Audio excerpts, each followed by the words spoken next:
ത്രിവർണ്ണ പതാക നമ്മളിവിടെ എല്ലാ സമരത്തിലും കയ്യിലേന്തുന്ന ത്രിവർണ്ണ പതാക, നമ്മൾ അഭിമാനപൂർവം നടുക്ക് അശോക ചക്രമുള്ള നമ്മുടെ ത്രിവർണ്ണ പതാക, അതിനെയും സംഘപരിവാർ എതിർക്കുന്നു. എന്താ കാര്യം? അതിനകത്ത് 3 കളറുണ്ട്, കാവിയല്ല, അതുകൊണ്ട് എതിർക്കുന്നു.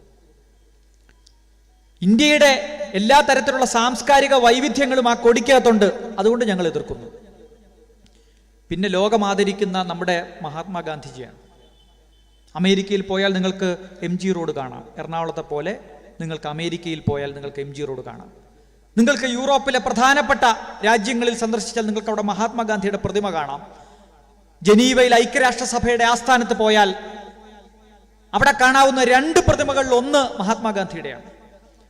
മഹാത്മാഗാന്ധിയുടെ ജന്മദിവസം ലോകമെമ്പാടും 120-ലധികം രാജ്യങ്ങളിൽ ഐക്യരാഷ്ട്രസഭ സമാധാനത്തിന്റെ അഹിംസയുടെ ദിനമായി ആചരിക്കുന്നത് ആ ഗാന്ധിജിയോടുള്ള ബഹുമാനം കൊണ്ടാണ്. ആ ഗാന്ധിജിയെ വെടിവെച്ചു കൊന്നത് സംഘപരിവാറാണ്. ഗോഡ്സെ എന്നത് ഒരു തോക്കായിരുന്നില്ല.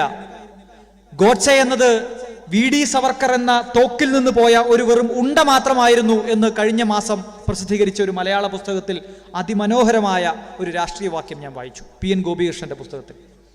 സത്യമല്ലേ? കപൂർ കമ്മീഷൻ മുമ്പാകെ ഗോഡ്സെ കൊടുത്ത മൊഴികൾ, കേസിന്റെ വിചാരണ മൊഴികൾ മുഴുവൻ പരിശോധിച്ചിരുന്നപ്പോൾ പുസ്തക രൂപത്തിൽ ലഭ്യമാണ്. വായിച്ചു നോക്കുമ്പോൾ നമ്മൾ ഞെട്ടും.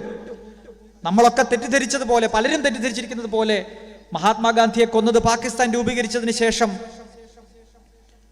55 ലക്ഷം രൂപ വാക്ക് കൊടുത്തത് പറഞ്ഞു കൊടുക്കണം എന്ന് വാശി പിടിച്ചതിന്റെ പേരിലോ നിരാഹാരം കിടന്നതിന്റെ പേരിലോ അല്ല. ഗോഡ്സെ പറയുന്നുണ്ട് എങ്ങനെയാ കൊന്നതെന്ന്.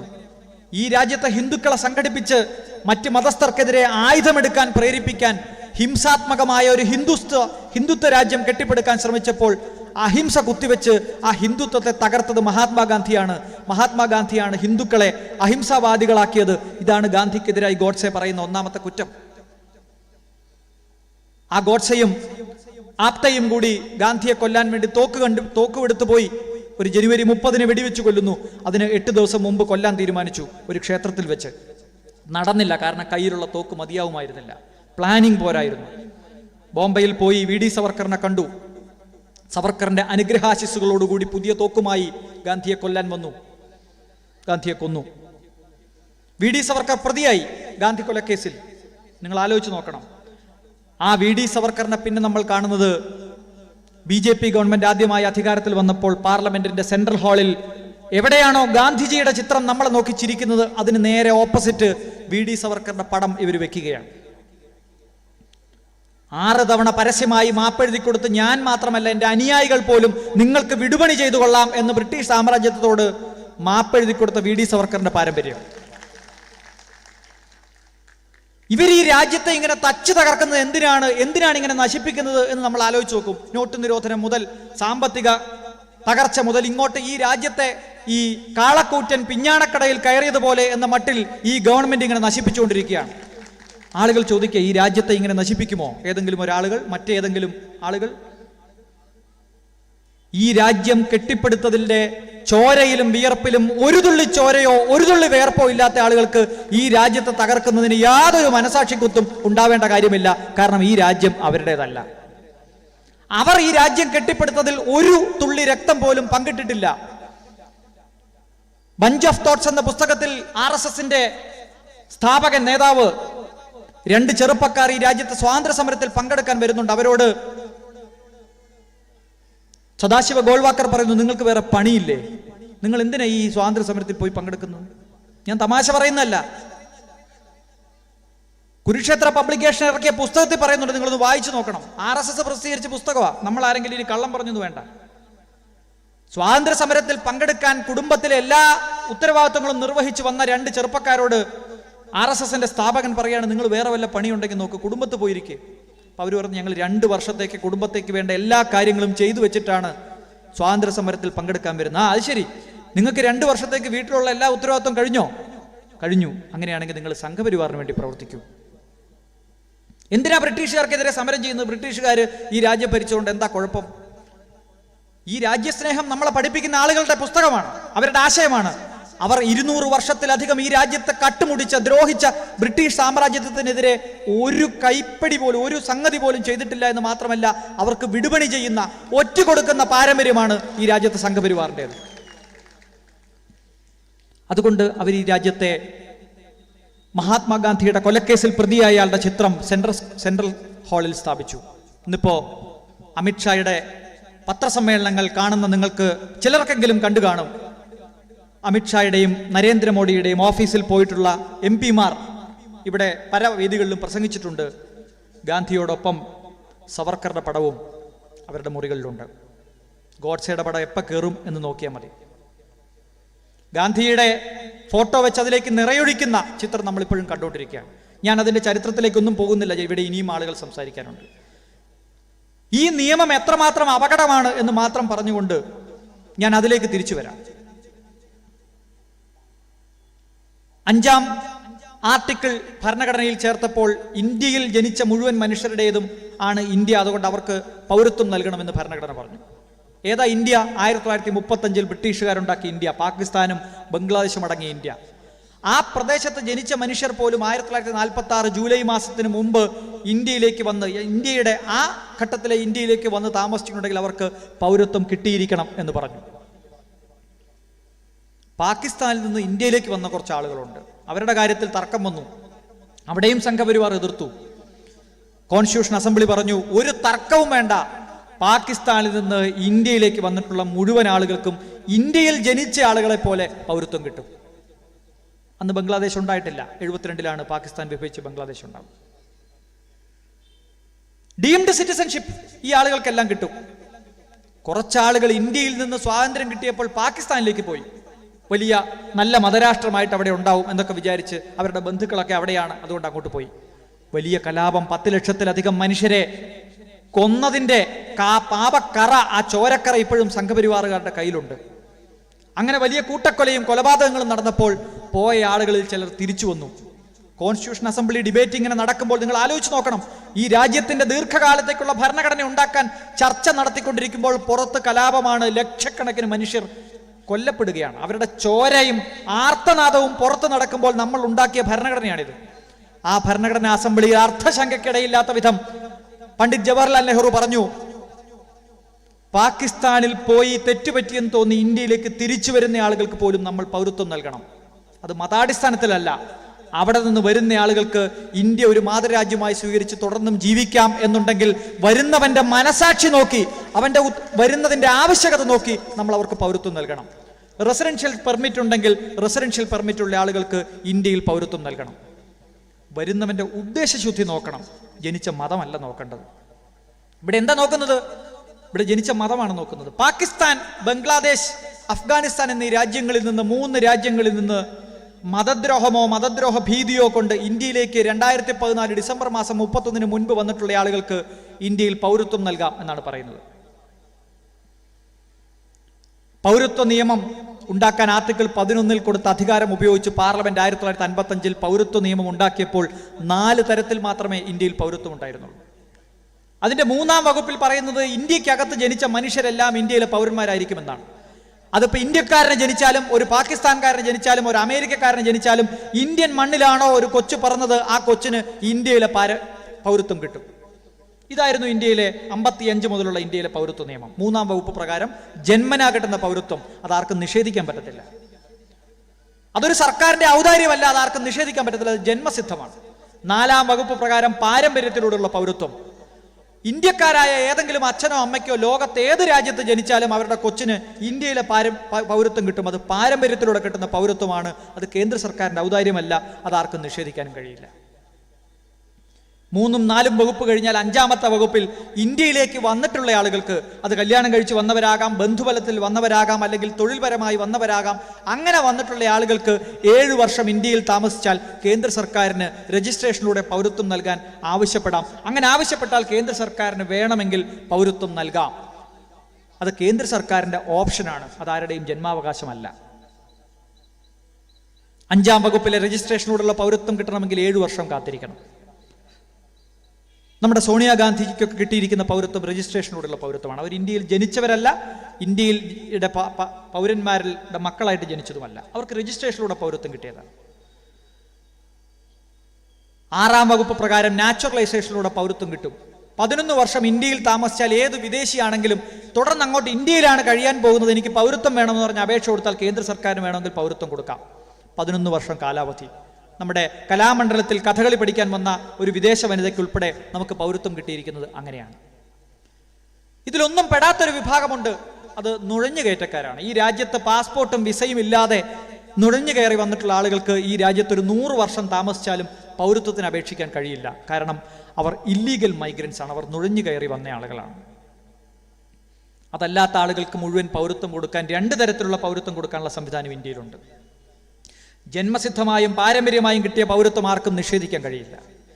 രജിസ്ട്രേഷനിലൂടെയും നാച്ചുറലൈസേഷനിലൂടെയും കിട്ടിയ പൗരത്വം വേണമെങ്കിൽ 9-ാം വകുപ്പ് പ്രകാരം റദ്ദ് ചെയ്യാനുള്ള അധികാരം കേന്ദ്ര സർക്കാരിനുണ്ട്. എന്നാൽ നുഴഞ്ഞു കയറി വന്ന ആളുകൾക്ക് ഈ രാജ്യത്ത് പൗരത്വം കൊടുക്കാൻ പറ്റില്ല. BJP ഗവൺമെന്റ് 2003 വാജ്പേയി ഗവൺമെന്റ് അധികാരത്തിൽ വന്നപ്പോൾ ആദ്യം ചെയ്തത് 3-ാം വകുപ്പിൽ ഒരു ഭേദഗതി കൊണ്ടുവന്നു. ആ ഭേദഗതി പറയുന്നത് ഇന്ത്യയിൽ ജനിക്കുന്ന ആളുകൾക്കെല്ലാം പൗരത്വം കിട്ടില്ല. അച്ഛനും അമ്മയും ആരാണെന്ന് തെളിയിക്കണം. ആ 2 പേരും ഇന്ത്യയിൽ നുഴഞ്ഞു കയറി വന്നവരല്ല എന്ന് തെളിയിക്കണം. അതിലൊരാൾ ഇന്ത്യൻ പൗരനാണ് എന്നും തെളിയിക്കണം. എന്നാൽ മാത്രമേ 2004 ജനുവരി മാസം 7-ാം തീയതിക്ക് ശേഷം ഇന്ത്യയിൽ പൗരത്വം കിട്ടുള്ളൂ. എന്തൊക്കെയാ തെളിയിക്കേണ്ടത്? അച്ഛനാര് അമ്മയാര് എന്ന് തെളിയിക്കണം. അച്ഛനും അമ്മയും ഇന്ത്യയിൽ നുഴഞ്ഞു കയറി വന്നവരല്ല എന്ന് ഈ കുട്ടി തെളിയിക്കണം. അതിലൊരാൾ ഇന്ത്യൻ പൗരനാണ് എന്നും തെളിയിക്കണം. അച്ഛനാര് അമ്മയാര് എന്ന് തെളിയിക്കാൻ ഇവിടെ ഇരിക്കുന്ന ആളുകൾക്ക് ബഹുഭൂരിപക്ഷം പേർക്കും സാധിക്കും, പക്ഷെ അനാഥർക്ക് സാധിക്കില്ല. നമ്മുടെ നാട്ടിൽ അമ്മത്തൊട്ടിലുണ്ട്, ഉപേക്ഷിച്ചു പോകുന്ന കുട്ടികൾ വളരുന്ന സ്ഥലം, അനാഥ മന്ദിരങ്ങളുണ്ട്. അവിടെ ജനിച്ച കുട്ടികൾക്കാർക്കും അച്ഛനാര് അമ്മയാരും തെളിയിക്കാൻ പറ്റത്തില്ല. സാംസ്കാരിക സാമൂഹിക സാഹചര്യങ്ങൾ കൊണ്ട് പലർക്കും കൃത്യമായി അച്ഛനാര് അമ്മയാര് എന്ന് പറയാൻ പറ്റില്ല. ഉപേക്ഷിച്ചു പോയ കുട്ടികളുണ്ടാവും, തെരുവിൽ വളരുന്ന കുട്ടികളുണ്ടാവും. അവർക്കൊന്നും 2004 ജനുവരി മാസം 7-ാം തീയതിക്ക് ശേഷം പൗരത്വം കിട്ടില്ല. BJP ഗവൺമെന്റ് 2003 ഭേദഗതി പ്രകാരം. പ്രശ്നം അവരുടെയല്ലേ, അതുകൊണ്ട് നമ്മളാരും പ്രതികരിച്ചില്ല ഇതുവരെ. അച്ഛനും അമ്മയും നുഴഞ്ഞു കയറി വന്നവരല്ല എന്ന് തെളിയിക്കണം.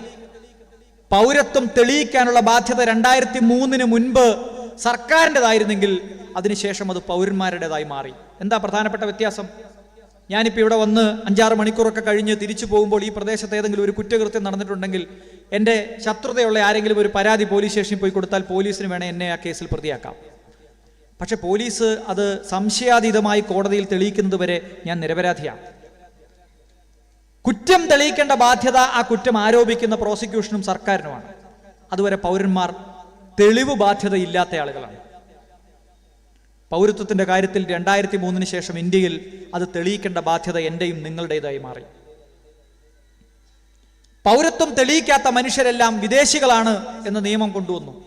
ഫോറിനേഴ്സ് ആക്ടിന്റെ 1946 ഫോറിനേഴ്സ് ആക്ടിന്റെയും പാസ്പോർട്ട് ആക്ടിന്റെയും കീഴിൽ അല്ലാത്ത ആളുകൾ നുഴഞ്ഞുകയറ്റക്കാരാണ് എന്ന പ്രിസംഷൻ കൊണ്ടുവന്നു. അടുത്ത ഭേദഗതി 14A എന്ന് പറയുന്ന പുതിയ വകുപ്പ് എഴുതി ചേർത്തു. ഇന്ത്യയിലെ എല്ലാ മനുഷ്യർക്കും ഒരു ID കാർഡ് ഉണ്ടായിരിക്കണം, പൗരന്മാർക്ക്. ആ ID കാർഡിന്റെ അടിസ്ഥാനത്തിൽ ഒരു പൗരത്വ പട്ടിക തയ്യാറാക്കണം. ആ പൗരത്വ പട്ടിക തയ്യാറാക്കേണ്ടത് എങ്ങനെയാണ് എന്നുള്ള കാര്യത്തിൽ ഉദ്യോഗസ്ഥർക്ക് അതിന്റെ അവകാശം വിട്ടുകൊടുത്തു. 2003 കേന്ദ്ര സർക്കാരിന്റെ കീഴിലുള്ള ഉദ്യോഗസ്ഥർ കൊണ്ടുവന്ന ചട്ടപ്രകാരം ഇന്ത്യയിൽ ഓരോ പ്രദേശത്തും ഓരോ ലോക്കൽ രജിസ്റ്റർ തയ്യാറാക്കും.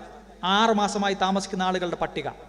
അങ്ങനെ താമസിക്കുന്ന ആളുകളുടെ ലോക്കൽ രജിസ്റ്റർ തയ്യാറാക്കി ജില്ലാതലത്തിൽ അത് തയ്യാറാക്കി അത് ദേശീയ തലത്തിൽ ഉണ്ടാക്കും. അതിന്റെ പേരാണ് പോപ്പുലേഷൻ രജിസ്ട്രി അഥവാ NPR.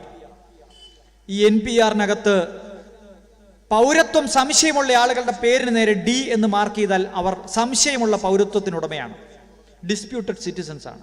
ഈ ഡിസ്പ്യൂട്ടഡ് സിറ്റിസൺസിന്റെ വീട്ടിലേക്ക് ഒരു നോട്ടീസ് വരും, നിങ്ങൾ പൗരത്വം തെളിയിച്ചു കൊള്ളണം. എങ്ങനെയാ ഇവർ D എന്ന് മാർക്ക് ചെയ്യുന്നത്? അതിന് യാതൊരു മാനദണ്ഡവും ഇല്ല, അത് അവർ തീരുമാനിക്കും.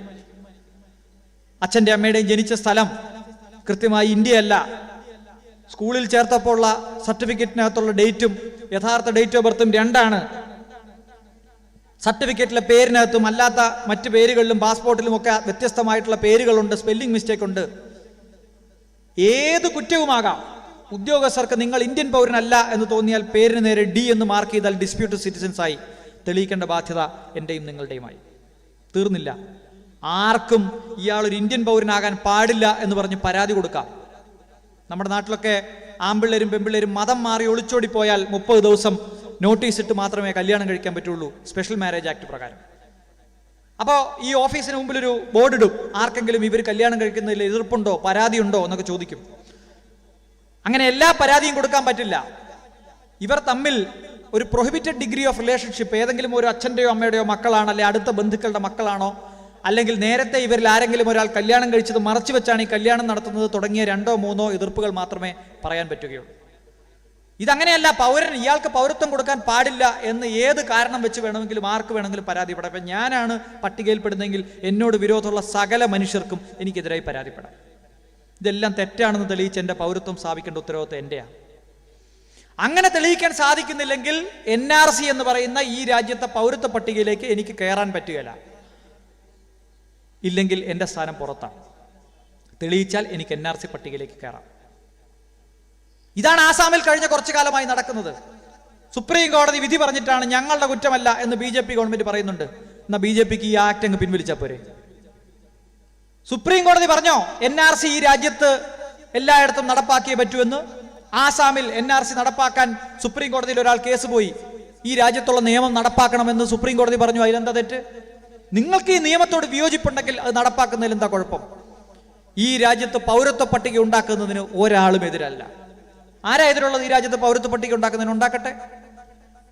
തെളിയിക്കാനുള്ള ബാധ്യത പൗരന്മാരുടെ തലയിൽ വെച്ചു കൊടുക്കുമ്പോൾ ഏത് രേഖ പ്രകാരമാണ് പൗരത്വം തെളിയിക്കേണ്ടത് എന്നെങ്കിലും പറയാനുള്ള മിനിമം ബാധ്യത കേന്ദ്ര സർക്കാരിനുണ്ട്.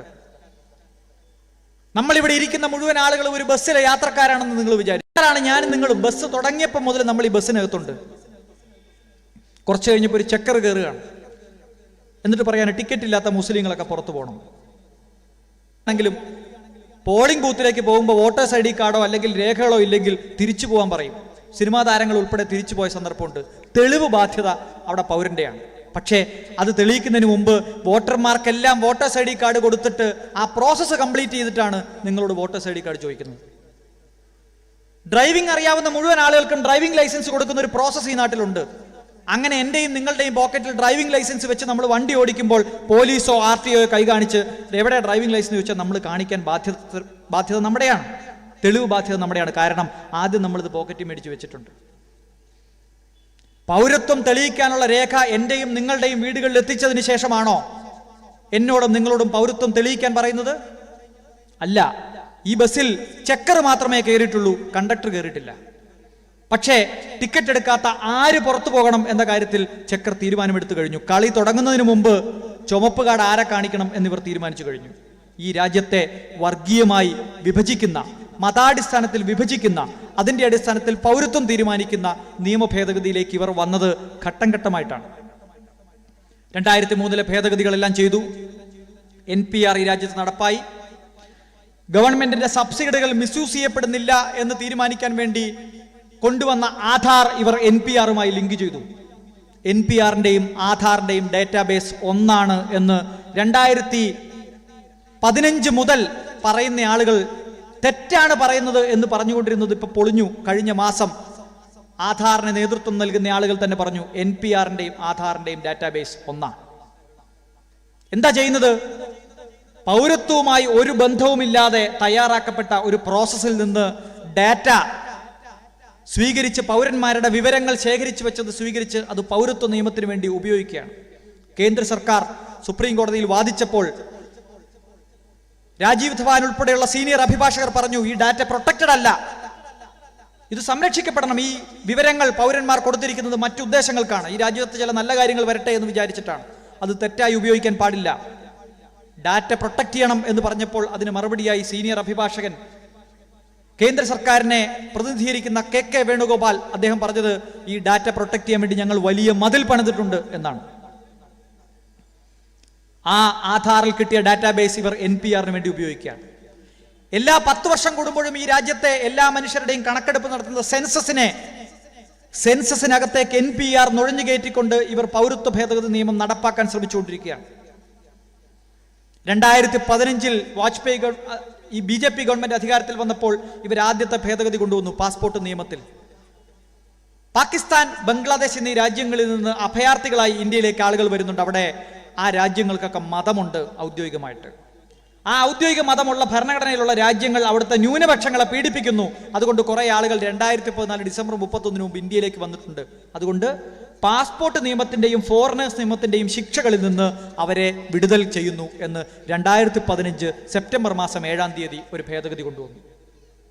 എന്താ ഏറ്റവും ലളിതമായി ചോദിച്ചാൽ 2014 ഡിസംബർ മാസം 30-ാം തീയതി പാകിസ്ഥാനിൽ നിന്നോ ബംഗ്ലാദേശിൽ നിന്നോ ഒരു രാമനും ഒരു ജോസഫും ഒരു മുഹമ്മദും ഇന്ത്യയിലേക്ക് വരുന്നു, പാസ്പോർട്ടും വിസയും ഇല്ലാതെ, അവിടെ ജീവിക്കാൻ പറ്റാതെ.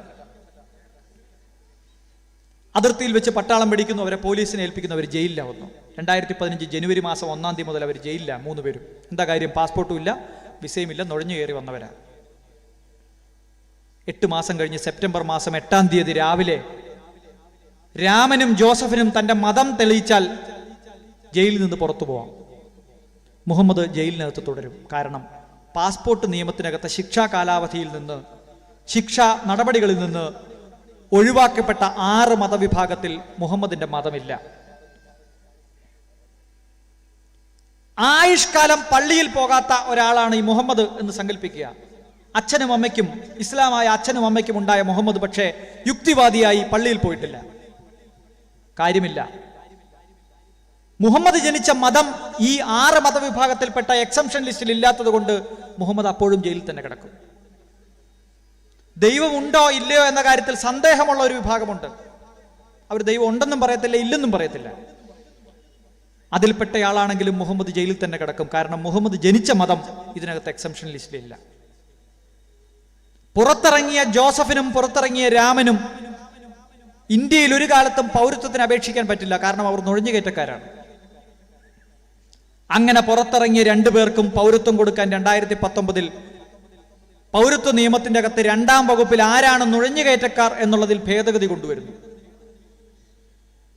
എന്തിനാണ് പാകിസ്ഥാനും ബംഗ്ലാദേശും തെരഞ്ഞെടുത്തത്? ഇന്ത്യയുടെ ഭാഗമായിരുന്നു പാകിസ്ഥാനും ബംഗ്ലാദേശും. ഇന്ത്യയുടെ ഭാഗമായി അങ്ങോട്ടും ഇങ്ങോട്ടും മാറിയപ്പോൾ ആളുകൾ അങ്ങോട്ടും ഇങ്ങോട്ടും പലായനം ചെയ്ത രാജ്യങ്ങളാണ്. അതുകൊണ്ട് പാകിസ്ഥാനും ബംഗ്ലാദേശും തെരഞ്ഞെടുക്കുന്നു. കാരണം പറഞ്ഞത്, പ്രാദേശികമായി നിലനിൽക്കുന്ന രാജ്യങ്ങൾ, ഇന്ത്യയുമായി അതിർത്തി പങ്കിടുന്ന രാജ്യങ്ങൾ, ഒരു മതം അവരുടെ ഔദ്യോഗിക മതമായി സ്വീകരിച്ച രാജ്യങ്ങൾ, അവിടെ മതദ്രോഹം നിലനിൽക്കുന്നതുകൊണ്ട് അവരുടെ ന്യൂനപക്ഷങ്ങളെ ഇന്ത്യ സ്വീകരിക്കുന്നു എന്നാണ്. മറ്റ് രാജ്യങ്ങളുണ്ടല്ലോ, ശ്രീലങ്ക ഇന്ത്യയുടെ പരിസരത്താണ്, അവിടെ ഔദ്യോഗിക മതം ബുദ്ധിസമാണ്, അവിടെ ആളുകളെ പീഡിപ്പിക്കുന്നുണ്ട്, അവർ ഇന്ത്യയിലേക്ക് വരുന്നുണ്ട്. നമ്മുടെ തമിഴ് നാട്ടിൽ താമസിക്കുന്ന തമിഴ് ഈലം വംശജർ, ഹിന്ദുക്കളായിട്ടുള്ള ആളുകൾ അവിടുന്ന് പീഡിപ്പിക്കപ്പെട്ടു വന്ന ആളുകളാണ്, അവർക്ക് പൗരത്വം വേണ്ട.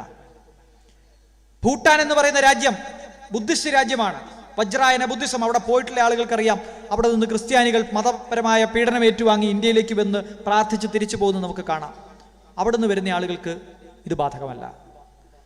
മ്യാൻമറിൽ നിന്ന് ഇന്ത്യയിലേക്ക് വരുന്ന റോഹിംഗ്യൻ അഭയാർത്ഥികൾ, അവർക്കും ഈ നിയമം ബാധകമല്ല. 2016 ജൂലൈ മാസമായപ്പോൾ, 1 വർഷം കൂടി കഴിഞ്ഞപ്പോൾ, അഫ്ഗാനിസ്ഥാൻ എന്ന പേര് കൂടി ഇതിനകത്തേക്ക് എഴുതി ചേർക്കുന്നു. എന്താ കാര്യം? അഫ്ഗാനിസ്ഥാൻ ഇന്ത്യയുമായിട്ട് അതിർത്തി പങ്കിടുന്നുണ്ടോ? ഇല്ല. ഏതെങ്കിലും കാലത്ത് ഇന്ത്യയുടെ ഭാഗമായിരുന്നോ അഫ്ഗാനിസ്ഥാൻ? അല്ല. വല്ല ചെങ്കിസ് ഖാനും ഭരിച്ചിരുന്ന കാലത്തായിരിക്കും. ഏതായാലും സ്വതന്ത്ര ഇന്ത്യയുടെ ഭാഗമായിരുന്നില്ല, ബ്രിട്ടീഷ് ഇന്ത്യയുടെ ഭാഗവുമായിരുന്നില്ല. പിന്നെ അഫ്ഗാനിസ്ഥാനുമായി ഇന്ത്യ ഇപ്പൊ അതിർത്തി പങ്കിടുന്നുണ്ടെന്ന ചോദ്യത്തിന് പോലും പാർലമെന്റിൽ കൃത്യമായ ഉത്തരം അമിത്ഷാ പറഞ്ഞില്ല. കാരണം അത് പാക് അധീന കശ്മീരിന്റെ ഭാഗമാണ്. പിന്നെന്തിനാ അഫ്ഗാനിസ്ഥാൻ ഇതിന്റെ കൂടെ ചേർക്കുന്നത്? പാകിസ്ഥാൻ ബംഗ്ലാദേശ് എന്ന് പാടുമ്പോൾ ആ പാട്ടൊന്ന് ക്ലിയർ ആയിട്ട് പാടണമെങ്കിൽ അഫ്ഗാനിസ്ഥാൻ എന്നുകൂടി വേണം. കാരണം അപ്പം മാത്രമേ മതരാഷ്ട്രങ്ങളുടെ ഒരു നിര ഉണ്ടാവുകയുള്ളൂ, മുസ്ലിം മതരാഷ്ട്രങ്ങളുടെ ഒരു നിര ഉണ്ടാവുകയുള്ളൂ. താലിബാൻ എന്നൊക്കെ കേൾക്കുമ്പോഴേ നമുക്കൊരു ഈ പറയുന്ന കാര്യങ്ങൾ കൃത്യമായ ആളുകളിലേക്ക് BJPക്ക് എത്തിക്കാൻ പറ്റുള്ളൂ. ഈ രാജ്യങ്ങളിൽ മതത്തിന്റെ അടിസ്ഥാനത്തിൽ മാത്രമാണോ ദ്രോഹം നിലനിൽക്കുന്നത്? അല്ല. മലാല യൂസഫ് എന്ന് പറഞ്ഞ ഒരു പെൺകുട്ടി സ്കൂളിൽ പോകണമെന്ന് പറഞ്ഞതിന്റെ പേരിലാണ് താലിബാൻ അവരെ കൊല്ലാക്കൊല ചെയ്തത്. അവർ ആ രാജ്യം വിട്ടോടി. അവരൊരു മുസ്ലിമായിരുന്നു. ബംഗ്ലാദേശിൽ ലജ്ജ എന്ന നോവൽ എഴുതിയതിന്റെ പേരിൽ തസ്ലിമ നസ്റിന് അപകടപ്പെട്ടു, അവരുടെ ജീവൻ ഭീഷണിയായി. ഇന്ത്യയിൽ ഒരു പള്ളി പൊളിച്ചപ്പോൾ, ബാബറി മസ്ജിദ് പൊളിച്ചപ്പോൾ അതിന്റെ പേരിൽ ഒരു പുസ്തകം എഴുതിയതിന്റെ പേരിൽ ബംഗ്ലാദേശിൽ നിന്ന് വിട്ടുപോകേണ്ടി വന്ന ഒരു സ്ത്രീയാണ്, എഴുത്തുകാരിയാണ് തസ്ലിമ നസ്റിൻ. അവരൊരു ഇസ്ലാമിക സ്ത്രീയായിരുന്നു. എത്ര എഴുത്തുകാരുടെ പേര് വേണം, എത്ര സാംസ്കാരിക പ്രവർത്തകരുടെ പേര് വേണം, എത്ര കവികളുടെയും എത്ര സംഗീതജ്ഞരുടെയും പേര് വേണം പാകിസ്ഥാനിൽ നിന്നും ബംഗ്ലാദേശിൽ നിന്നുമൊക്കെ ഓടിപ്പോകേണ്ടി വന്ന ആളുകൾ. എന്തിനധികം പറയുന്നു? രാവിലെ തൻ്റെ സുഹൃത്തായിട്ടുള്ള ശ്രീലങ്കൻ പ്രധാനമന്ത്രിയെ കാണാൻ വേണ്ടി പോയ പാകിസ്ഥാൻ പ്രധാനമന്ത്രി പിറ്റേ ദിവസം തിരിച്ചു വരുമ്പോൾ കാണുന്നത് തൻ്റെ പ്രധാനമന്ത്രി കസേരയിൽ പട്ടാളം ഇരുന്ന് ഭരിക്കുന്നതാണ്. പ്രധാനമന്ത്രിയെ ജയിലിലേക്ക് അയച്ചു. അതാണ് പാകിസ്ഥാനിൽ നിലനിൽക്കുന്ന ജനാധിപത്യം. ആ സ്ഥലത്തെ ദ്രോഹത്തെ പറ്റിയാണ് ഇവർ നമ്മളോട് പറയുന്നത്. എല്ലാ തരത്തിലുള്ള മനുഷ്യരും മതത്തിന്റെ പേരിലും അല്ലാതെയും പീഡിപ്പിക്കപ്പെടുന്ന രാജ്യങ്ങളിൽ നിന്ന് ഇന്ത്യയിലേക്ക് വരുന്നുണ്ട്. അതുകൊണ്ടാണ് ചിക്കാഗോ പ്രസംഗത്തിൽ മഹാനായിട്ടുള്ള ലോകമെമ്പാടും ആദരിക്കുന്ന ഹിന്ദു സന്യാസിയായിട്ടുള്ള വിവേകാനന്ദ സ്വാമികൾ പറഞ്ഞത്, അതിന്റെ 6ാമത്തെ വരിയിൽ പറഞ്ഞത്, ലോകത്തെ എല്ലാ രാജ്യങ്ങളിൽ നിന്നും എല്ലാ മതവിഭാഗത്തിലും പെട്ട അഭയാർത്ഥികൾക്ക് അഭയമരുളുന്ന രാജ്യമാണ് എൻ്റെ രാജ്യമെന്ന് എനിക്ക് പറയാൻ എനിക്ക് അഭിമാനമുണ്ട് എന്ന്. ചിക്കാഗോ പ്രസംഗത്തിലെ വാചകമാണ്. എല്ലാ രാജ്യങ്ങളിൽ നിന്നും വരുന്ന എല്ലാ മതത്തിലും പെട്ട അഭയാർത്ഥികൾക്ക് അഭയമരുളുന്ന നമ്മുടെ രാജ്യം. ഇതാണ് ഈ രാജ്യത്തിന്റെ സംസ്കാരം. ആ വിവേകാനന്ദ സ്വാമിയുടെ ഫോട്ടോ വെച്ചുകൊണ്ടാണ് ഇവർ ഈ രാജ്യത്തെ കലാപകലുഷിതമാക്കി മാറ്റാൻ തേരോട്ടം നടത്തിയതും ഇപ്പോൾ വോട്ട് പിടിക്കുന്നതും. അങ്ങേര് ജീവിച്ചിരുന്ന ഇവരെ കല്ലെടുത്തെറിഞ്ഞാൽ. വിവേകാനന്ദ സ്വാമികൾ ഇങ്ങനെയാണ് ഇവർ ഈ രാജ്യത്തെ നശിപ്പിച്ചുകൊണ്ടിരിക്കുന്നത്. 2016 ഭേദഗതിക്ക് ശേഷം 3 രാജ്യങ്ങളിൽ നിന്ന് വന്ന 6 മതത്തിൽപ്പെട്ട ആളുകൾക്ക് മാത്രം ശിക്ഷാ കാലാവധിയിൽ നിന്ന് ഇളവ്. മുസ്ലിങ്ങൾക്കും പേരിന് ജൂതർക്കും ഇതിനകത്ത് ഇളവില്ല. അടിസ്ഥാന തത്വമാക്കിയാൽ ഈ രാജ്യത്തെ മുസ്ലിങ്ങളെ, ഈ രാജ്യത്തെ ദളിതരെ, ഈ രാജ്യത്തെ ആദിവാസികളെ പച്ചയ്ക്ക് കത്തിക്കുന്ന സംഘപരിവാറിന്റെ മതമേതാ? അങ്ങനെയാണെങ്കിൽ ഈ രാജ്യത്തെ ഒറ്റ ഹിന്ദുവിനെ ഇവിടെ ഒരു പരിപാടിക്ക് അടുപ്പിക്കാൻ പാടില്ല. കാരണം ഇവർ ചെയ്യുന്ന വൃത്തികേടുകൾ മുഴുവൻ അവർ ജനിച്ച മതം പേരണം എന്നുണ്ടെങ്കിൽ ഈ രാജ്യത്ത് ഒറ്റ ഹിന്ദുവിന് ഈ രാജ്യത്തിന്റെ വഴിയിലൂടെ തലയുയർത്തി നടക്കാൻ പറ്റാത്ത പണിയാണ് ഇവർ ചെയ്യുന്നത്. നിങ്ങൾ ഒരു ക്രിമിനൽ ചെയ്യുന്ന ആക്ടിവിറ്റി അതിന്റെ മതത്തോട് ചേർത്ത് വെക്കുന്നത് എന്തിനാണ്? മനുഷ്യരെ വിഭജിക്കാൻ. എന്തിനാ വിഭജിക്കുന്നത്? അത് പറയാതെ പോകുന്ന സമരങ്ങളാണ് പലതും. എന്തിനാ ഈ CAA കൊണ്ടുവരുന്നത്? ഈ ആളുകളെ മുഴുവൻ തടങ്കൽ പാളയത്തിലടച്ച് ഇവർക്ക് എല്ലാ കാലത്തും ഭരിക്കാന്ന് വിചാരിച്ചിട്ടാണോ? അല്ല. അങ്ങനെ ഈ രാജ്യത്തെ ലക്ഷക്കണക്കിന് മനുഷ്യരെ തടങ്കൽ പാളയത്തിൽ അയക്കാൻ പറ്റില്ല എന്ന് ഈ രാജ്യത്തെ നമുക്ക് ബോധ്യമുള്ളതിനേക്കാൾ കൂടുതൽ നരേന്ദ്രമോദിക്ക് ബോധ്യമുണ്ട്. അങ്ങനെ ഇവർ പണിതാൽ തീരുന്ന തടങ്കൽ പാളയത്തിലൊന്നും തീരുന്ന ആളുകളല്ല ഇവിടെ ഉള്ളത്. അത്രയും ജനസംഖ്യയല്ല ഉള്ളത്. കയറാനും പോകുന്നില്ല. പോലീസോ പട്ടാളോ ഉപയോഗിച്ച് ഈ രാജ്യത്ത് ഈ നിയമം നടപ്പാക്കാനും കഴിയില്ല. ഇതവർക്ക് നന്നായിട്ട് അറിയാം. പുതിയ കാലത്ത് ആളുകളെ അടിമയാക്കി മാറ്റുന്നതിന് പോലീസിന്റെയും പട്ടാളത്തിന്റെയും ഒന്നും ആവശ്യമില്ല. NRC, NPR, CAA മതാടിസ്ഥാനത്തിൽ പൗരത്വം തീരുമാനിക്കുന്നു. അതിനുശേഷം പൗരന്മാരോട് നിങ്ങളുടെ പൗരത്വം തെളിയിക്കാൻ പറയുന്നു. തെളിയിക്കാൻ വേണ്ടി ആളുകൾ ട്രൈബ്യൂണലുകളിൽ ഓടി നടക്കുന്നു. 1400 കോടി രൂപ ചെലവാക്കി ആസാമിൽ 200 ട്രൈബ്യൂണൽ നടന്നു. 14 ലക്ഷം പേർ പുറത്തു നിൽക്കുക. നുഴഞ്ഞു കയറി വന്ന ചിതലുകളാണ്, മുസ്ലിങ്ങളാണ്, ബംഗ്ലാദേശിൽ നിന്ന് നുഴഞ്ഞു കയറി രാജ്യത്തെ നശിപ്പിക്കാൻ വന്നവരാണ് എന്ന് ആസാമിൽ പ്രചരിപ്പിച്ച ആളുകൾ ലിസ്റ്റ് വന്നപ്പോൾ ഞെട്ടി. ഒരു മുസ്ലിമിന് 2 ഹിന്ദു ഈ ലിസ്റ്റിനകത്ത് പെട്ടുപോയി. ആ 12 ലക്ഷത്തോളം ആളുകൾക്ക് പൗരത്വം കൊടുക്കാൻ ഇവർ തട്ടിക്കൂട്ടി അപ്പം ചുട്ടെടുക്കുന്ന പോലെ പാർലമെന്റിൽ ചർച്ചയില്ലാതെ ഒരു നിയമം ഉണ്ടാക്കി. അതാണ് CAA. ഈ ബാക്കിയുള്ള ആളുകൾ മുഴുവൻ ജയിലിലടക്കാമെന്ന് വിചാരിച്ചല്ല. എങ്ങനെയാണ് ഈ രാജ്യത്തെ പ്രധാനപ്പെട്ട ആളുകളെ കൈപ്പിടിയിലൊതുക്കി കൺട്രോൾ ചെയ്യുന്നത് എന്ന് നരേന്ദ്രമോദി തെളിയിച്ചുകൊണ്ടിരിക്കുകയാണ്. നവംബർ 8 വൈകുന്നേരം ഇതുപോലെ 8 മണിക്ക് കൊലച്ചിരി ചിരിച്ചുകൊണ്ട് രാജ്യത്തോട് പറഞ്ഞു, നോട്ട് നിരോധിച്ചിരിക്കുന്നു, നിങ്ങളുടെ പോക്കറ്റിലുള്ള 500,000 സ്വാഹ. ഇവിടെ ചിരിച്ചത് പോരാതെ സിംഗപ്പൂരിൽ പോയി പ്രസംഗിച്ച് കൊലച്ചിരി ചിരിച്ചു. പലരും വീടുകളിൽ കല്യാണം നടത്താൻ വേണ്ടി പണം കൈവശം വെച്ചിരിക്കുന്ന ആളുകളുടെയൊക്കെ കാര്യം കട്ടപ്പുകയായി എന്ന് പറഞ്ഞ് പുള്ളി ചിരിച്ചു. കൊലച്ചിരി നിങ്ങൾക്ക് ഓർമ്മയില്ലേ? വിദേശ രാജ്യത്ത് പോയി ചിരിക്കുകയാണ്. ഞാൻ നോട്ട് നിരോധനം നടപ്പാക്കി. നമ്മുടെ നാട്ടിലെ പല ആളുകളും തെറ്റിദ്ധരിച്ചു. കള്ളപ്പണം സത്യത്തിൽ ഇതുകൊണ്ട് നന്നാവും. തോമസ് ഐസക് വരെ പരസ്യമായി പിന്തുണച്ചു. ഞാൻ പറയുന്നത് സാമ്പത്തിക ശാസ്ത്രം അറിയാവുന്ന ഒരാൾ എന്നുള്ള നിലയ്ക്കാണ്. പലരും വിചാരിച്ചു നമ്മുടെ നാട്ടിലൊക്കെ ഈ സ്ഥലം കച്ചവടാക്കുമ്പോൾ കള്ളപ്പണം പൂഴ്ത്തി വെക്കുന്ന പണമൊക്കെ പുറത്തു വരുമല്ലോ, പെട്രോളിന് 50 രൂപയാകുമെന്ന് പറഞ്ഞ മഹാന്മാരൊക്കെ ഇവിടെയുണ്ട്. പക്ഷെ കേന്ദ്ര സർക്കാർ നിയോഗിച്ച ഡോക്ടർ മൻമോഹൻ സിംഗ് എന്ന സാമ്പത്തിക വിദഗ്ധൻ നിയോഗിച്ച 2 കമ്മിറ്റികളുടെ റിപ്പോർട്ട് കേന്ദ്ര സർക്കാരിന് മുമ്പിലുണ്ട്. ഈ രാജ്യത്തെ കള്ളപ്പണത്തിന്റെ 90% ഇലക്ട്രോണിക് ഫോമിലാണ്, അത് നോട്ടിന്റെ രൂപത്തിലല്ല. അതുകൊണ്ടാണ് നോട്ട് നിരോധനം കഴിഞ്ഞ് 1 മാസത്തിനകം അമിത്ഷായുടെ മകൻ ഉൾപ്പെട്ട കമ്പനി 5000 കോടി രൂപ ഈ രാജ്യത്ത് നിന്ന് കടത്തിയത്. അതെങ്ങനെയാ? പുതിയ നോട്ടിന്റെ രൂപത്തിലാണോ? അല്ല, ഇലക്ട്രോണിക് ഫോമിലാണ് കടത്തിയത്. ഇതെല്ലാം അറിയാമായിരുന്നിട്ടും RBI എന്ന് പറയുന്ന റിസർവ് ബാങ്ക് ഓഫ് ഇന്ത്യ എന്ന് പറയുന്ന ഭരണഘടനാ സ്ഥാപനത്തെ തച്ചു തകർത്ത് അതിന്റെ തീരുമാനമെടുക്കൽ പ്രക്രിയയെ നശിപ്പിച്ച് അവരിൽ അടിച്ചേൽപ്പിക്കുകയായിരുന്നു നോട്ട് നിരോധനം. എന്തിനാ? ഒറ്റ കാര്യമേ ഉള്ളൂ, ഈ രാജ്യം മുഴുവൻ ഭരിക്കുന്നത് ഞാനാണ് എന്ന് ഈ രാജ്യത്തെ ബോധ്യപ്പെടുത്താൻ. അധികാരം എൻ്റെ കയ്യിലാണ് എന്നൊറ്റ ദിവസം കൊണ്ട് ആളുകൾക്ക് മനസ്സിലായി. സെൻട്രലൈസേഷൻ ഓഫ് പവർ അഥവാ അധികാര കേന്ദ്രീകരണം എന്ന് പറയുന്നത് ഫാസിസത്തിന്റെ ഒന്നാമത്തെ ചുവടുപടിയാണ് എന്ന് ജർമ്മനിയിലേക്ക് നോക്കിയാൽ നിങ്ങൾക്ക് കാണാം. എൻ്റെ കയ്യിലാണ് അധികാരം. അതിനെതിരെ നിൽക്കുന്ന ജഡ്ജിമാരെ കൊല്ലുക. ജസ്റ്റിസ് ലോയയുടെ മരണത്തിന്റെ കഥ നമുക്ക് മുമ്പിലുണ്ട്. സമയം കുറവുകൊണ്ട് ഞാൻ പറയുന്നില്ല. അല്ലാത്ത ആളുകളെ ഇല്ലാതാക്കുക. ഓരോ ഭരണഘടനാ സ്ഥാപനങ്ങളെ ഘട്ടഘട്ടമായി ഇല്ലാതാക്കുക. CBIയെ തകർക്കുക, ജുഡീഷ്യറിയെ തകർക്കുക, ഇലക്ഷൻ കമ്മീഷനെ നോക്കുകുത്തിയാക്കുക. ഇത്തരത്തിൽ ഓരോ ഭരണഘടനാ സ്ഥാപനങ്ങളെ ഇഞ്ചിഞ്ചായി തകർക്കുക. അധികാര കേന്ദ്രീകരണം. സംസ്ഥാനങ്ങൾ ഫെഡറൽ സ്ട്രക്ചറിലാണ് ഇന്ത്യ പ്രവർത്തിക്കുന്നത്. അതാണ് ഇന്ത്യയുടെ മഹത്വം. സംസ്ഥാനങ്ങൾക്ക് സ്വന്തം ഭരണം നടപ്പാക്കാൻ വേണ്ടി, അധികാരം നടപ്പാക്കാൻ വേണ്ടി പണം വേണം. അതിന് നികുതിയുണ്ട്. ആ നികുതികൾ മുഴുവൻ കേന്ദ്ര സർക്കാരിൻ്റെ ഔദാര്യമാക്കി മാറ്റുന്ന GST ഭരണഘടനാ ഭേദഗതി ചെയ്ത് കൊണ്ടുവരിക. GSTയും പിന്തുണച്ച ആളുകളുണ്ട്. എനിക്ക് ശേഷം സംസാരിക്കാൻ വരുന്നവർ തന്നെ വ്യത്യസ്തമായ രാഷ്ട്രീയ അഭിപ്രായമുള്ളവരായിരിക്കും. പക്ഷെ ഞാൻ പറയുന്നത് GST കൊണ്ടുവന്നതിൻ്റെ പിന്നിൽ ഈ രാജ്യത്തെ സംസ്ഥാനങ്ങളുടെ സ്വയം പര്യാപ്തത തകർക്കുക എന്ന ഉദ്ദേശമുണ്ട്. തീർന്നില്ല. NPR-നെയും ആധാറിനെയും ലിങ്ക് ചെയ്യുക വഴി ഇന്ത്യയിലെ എല്ലാ ബാങ്ക് അക്കൗണ്ടുകളെയും ആധാറുമായി ഓൾറെഡി ലിങ്ക് ചെയ്തതുകൊണ്ട് കേന്ദ്ര സർക്കാരിന് കാര്യങ്ങൾ വളരെ എളുപ്പമാണ്. ഇപ്പോൾ ഏറ്റവും കൂടുതൽ ശബ്ദിച്ചിരുന്ന 2 മാധ്യമങ്ങൾ, ഏഷ്യാനെറ്റ് ന്യൂസും മീഡിയ വണ്ണും, ഇന്നലെ നിന്ന നിപ്പിൽ 48 മണിക്കൂർ നേരത്തേക്ക് ആവിയായിപ്പോയി. മുട്ടിലിഴയുകയാണ് മറ്റ് മാധ്യമങ്ങൾ. നിരോധനം കിട്ടാത്ത ചാനലുകൾ നിങ്ങളൊന്ന് വെച്ച് നോക്കൂ, ഈ വാർത്ത ഉണ്ടാവത്തില്ല. ഈ നിരോധനം കിട്ടിയ ചാനലുകൾ നിങ്ങൾ നോക്കൂ, അവർക്കും ഇതിനെപ്പറ്റി കാര്യമായിട്ടൊന്നും പറയാനില്ല. ഇന്നിറങ്ങിയ പത്രങ്ങൾ നിങ്ങളൊന്ന് എടുത്തു നോക്കൂ. അടിയന്തരാവസ്ഥ കാലത്ത് പോലും നടക്കാത്ത, നിരോധിച്ചതിന് ശേഷം മാത്രം ചീഫ് എഡിറ്റർ അറിയുന്ന കാര്യം പോലും ഇന്നത്തെ പത്രങ്ങൾ വേണ്ട രീതിയിൽ ഒരു മുഖപ്രസംഗം പോലും എഴുതിയിട്ടില്ല. പക്ഷെ ഇവരെല്ലാം പെട്ടെന്ന് കാര്യം മനസ്സിലാക്കി. ഇനി നരേന്ദ്രമോദിയെ വിമർശിച്ചാൽ, ഇനി ഒരു കലാപം ഉണ്ടാകുമ്പോൾ സത്യസന്ധമായി പറഞ്ഞാൽ, മുസ്ലിങ്ങളെ പേര് ചോദിച്ചുകൊണ്ട് പോലീസുകാർ ആക്രമിക്കുന്നു എന്ന സത്യം പറഞ്ഞതിന്റെ പേരിൽ, അത് റിപ്പോർട്ട് ചെയ്തതിന്റെ പേരിൽ നിയമം വളച്ചൊടിച്ച് 2 ചാനലുകൾ നിരോധിക്കാൻ ഇവർ ധൈര്യം കാണിച്ചപ്പോൾ എല്ലാ ചാനലുകാർക്കും കാര്യം മനസ്സിലായി. കുറച്ചുകൂടെ കാലം ഇവർ ഭരിക്കട്ടെ, ജനൻ TVയും റിപ്പബ്ലിക് TVയും മാത്രമേ കാണാൻ പറ്റൂ എന്ന് നിയമം കൊണ്ടുവരും. നിങ്ങൾ നോക്കിക്കോ. ആളുകളെ പേടിപ്പിച്ച് അവർ പറയുന്നത് കേൾപ്പിക്കുക. എല്ലാ ആളുകളും അവനവൻ്റെ ബാങ്ക് അക്കൗണ്ട് ആധാറുമായി ലിങ്ക് ചെയ്ത് അങ്ങോട്ട് കൊടുത്തിട്ടുള്ളത് കൊണ്ട് ഡിസ്പ്യൂട്ടഡ് സിറ്റിസൺസിന്റെ പട്ടികയിൽ നിന്ന് പുറത്തു പോകുന്ന മനുഷ്യർ, NRC പട്ടിക വരുമ്പോൾ അതിന്റെ പുറത്തു നിൽക്കുന്ന മനുഷ്യർ, ഒരു തടങ്കൽ പാളയത്തിലും പോകേണ്ട, ഒരു പോലീസും വരണ്ട, റിസർവ് ബാങ്കിന്റെ പുതിയ നോട്ടിഫിക്കേഷൻ വരും.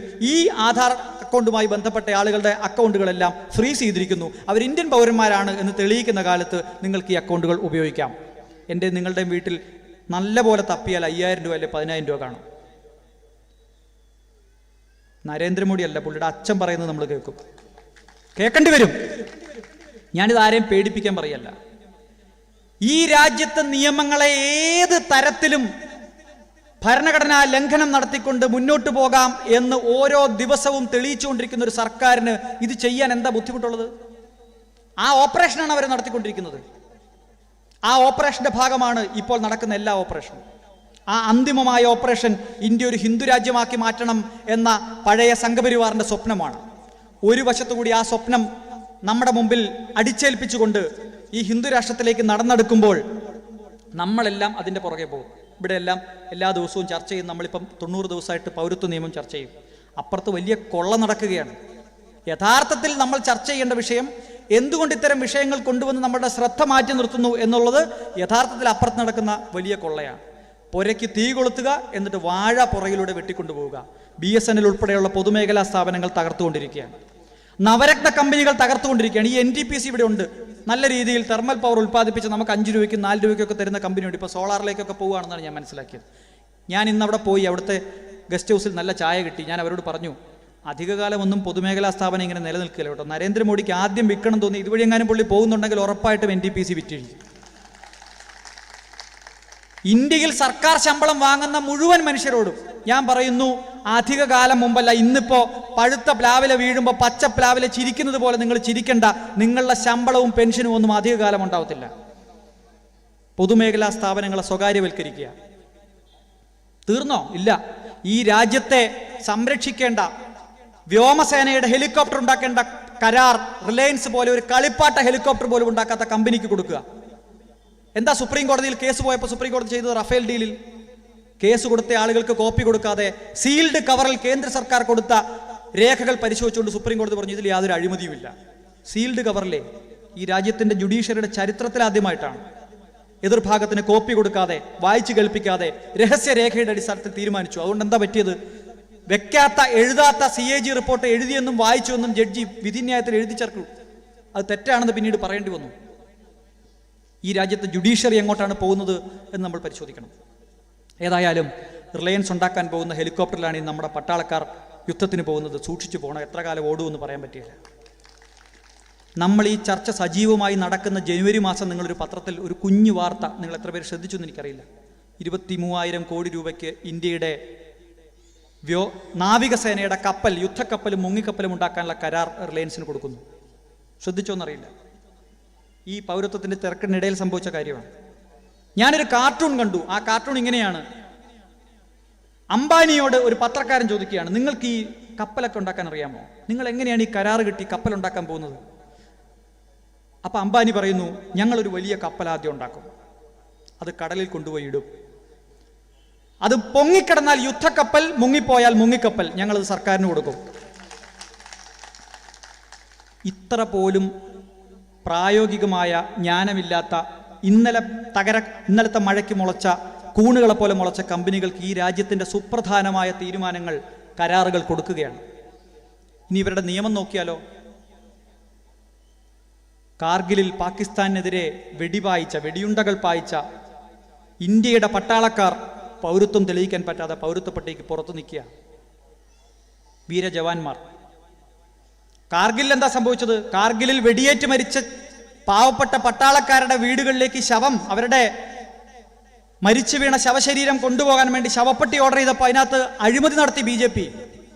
വീടുകളിലേക്ക് എത്തിയ കർണാടകയിലും കേരളത്തിലുമുള്ള പല പട്ടാളക്കാരുടെയും ശവശരീരങ്ങൾ വീടുകളിലേക്ക് എത്തുമ്പോഴേക്കും അഴുകി തുടങ്ങിയിരുന്നു. കാരണം അതിനകത്ത് തണുപ്പ് വേണ്ടത്ര റെഫ്രിജറേഷൻ ഉണ്ടാക്കാൻ പറ്റിയില്ല. കാരണം ക്വാളിറ്റി മോശമായിട്ടുള്ള തകരപ്പെട്ടി ഓർഡർ ചെയ്തു ശവപ്പെട്ടിയിൽ.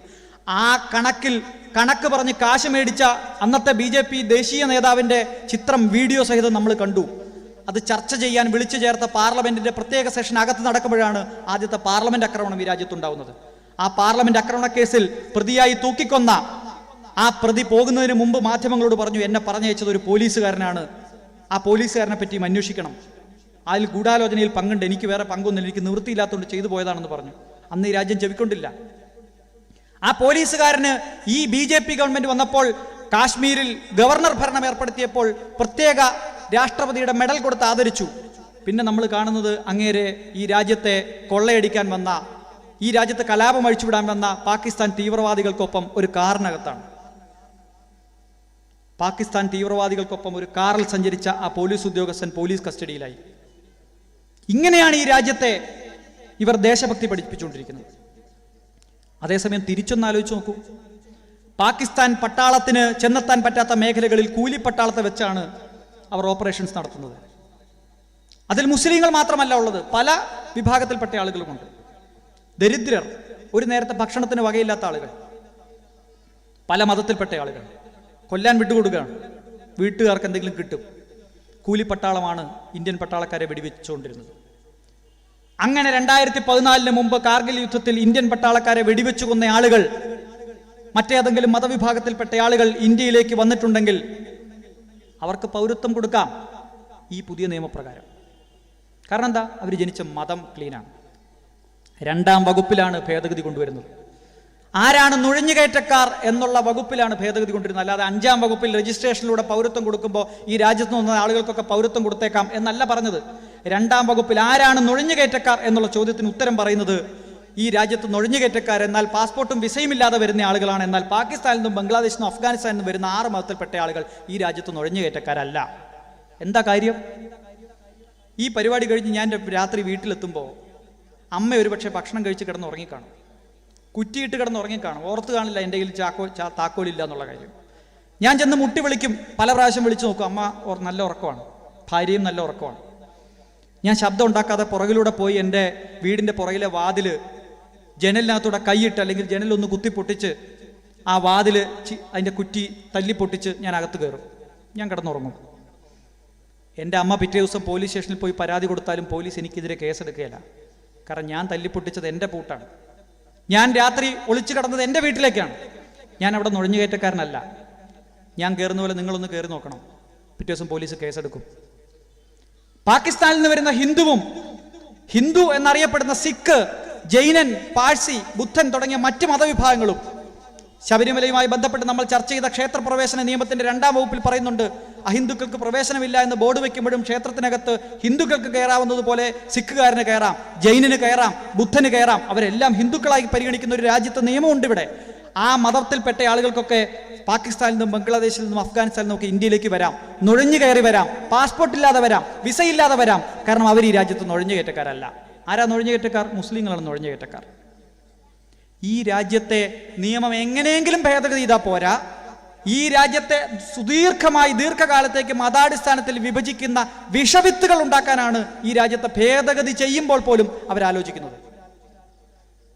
നിങ്ങൾ നിയമം അറിയാവുന്ന കപിൽ സിബൽ ഉൾപ്പെടെയുള്ള സീനിയർ അഭിഭാഷകർ ആരോട് വേണേൽ ചോദിച്ചു നോക്കിയുള്ളൂ. ഇതിന്റെ 2-ാം വകുപ്പിലെ ഇന്റൻഷൻ ഇതാണ്. ആരാണ് ഇന്ത്യയിലെ നുഴഞ്ഞുകയറ്റക്കാർ, ആരുടേതാണ് ഇന്ത്യ എന്ന നറേഷൻ അവർ ഈ രാജ്യം ഹിന്ദുക്കളുടേതാണെന്ന് പറയാൻ ശ്രമിക്കുകയാണ്. അതിനോടാണ് ഈ രാജ്യത്തെ എല്ലാ മതത്തിലും പെട്ട ആളുകൾ ഒറ്റക്കെട്ടായി സമരം ചെയ്ത് എതിർത്തത്. നമ്മൾ ഡൽഹിയിലെ തെരുവിൽ അതിമനോഹരമായിട്ടുള്ളൊരു കാഴ്ച കണ്ടു.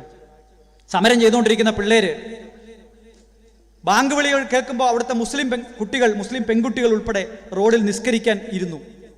അവരുടെ ചുറ്റിനും ഒരു പോലീസ് വരാതെ വലയം പ്രാപിച്ചു നിന്നത് തലപ്പാവും തൊപ്പിയും ധരിച്ച സിഖുകാരും അതിൻ്റെ ഇപ്പുറത്ത് ഹിന്ദുക്കളുമായിരുന്നു. പോലീസുകാർ വരാതെ നോക്കാൻ, ഭക്ഷണം ഉണ്ടാക്കാൻ സമയമില്ലാത്ത ആളുകൾക്ക് സിഖുകാർ വലിയ പാത്രത്തിനകത്ത് അവിടെ പരിസരത്ത് നിന്ന് ഭക്ഷണം ഉണ്ടാക്കി പൊതിഞ്ഞ് ആ സമരക്കാരുടെ കയ്യിൽ കൊടുക്കുന്ന ചിത്രം നമ്മൾ കണ്ടു. അതുകൊണ്ടാണ് കപിൽ സിബൽ പറഞ്ഞത്, ഈ രാജ്യം ആരുടേതാണ് എന്ന് നിങ്ങൾക്ക് മനസ്സിലായിട്ടില്ല എന്ന്. ഇവർക്ക് മനസ്സിലായിട്ടില്ല. കാരണം ഇവർ ഈ രാജ്യം ഉണ്ടാക്കിയതിൽ ഞാൻ നേരത്തെ പറഞ്ഞ ഒരു പങ്കും വഹിച്ച ആളുകളല്ല. ഈ രാജ്യത്തിൻ്റെ മതേതരത്വത്തിൻ്റെ ആഴം, വേരുകളുടെ ആഴം ഇവർ വിചാരിക്കുന്നതിലും വളരെ കൂടുതലാണ്. അതൊരു അമിത്ഷായോ ഒരു നരേന്ദ്രമോദിയോ വിചാരിച്ചാൽ പറിച്ചെടുക്കാൻ പറ്റുന്നതല്ല. അതുകൊണ്ട് എനിക്ക് നിങ്ങളോട് അഭ്യർത്ഥിക്കാനുള്ളത്, ഈ രാജ്യത്ത് ആരുടെ മൗലികാവകാശം ലംഘിക്കപ്പെടുമ്പോഴും നമ്മൾ ശബ്ദമുയർത്തണം.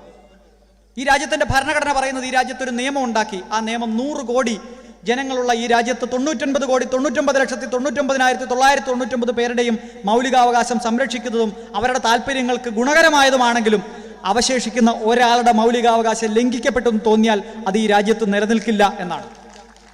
ആർട്ടിക്കിൾ 226 അനുസരിച്ച് ഞാൻ എൻ്റെ മൗലികാവകാശം ലംഘിക്കുന്ന ഒരു നിയമം ചോദ്യം ചെയ്താൽ കേന്ദ്ര സർക്കാർ കോടതി പറയാണ് 99,99,000 പേർക്കും ഈ നിയമം ഒരു കുഴപ്പമില്ല, ഇയാൾക്ക് മാത്രമേ കുഴപ്പമുള്ളൂ. ജഡ്ജി 2 ഭാഗവും കേൾക്കും.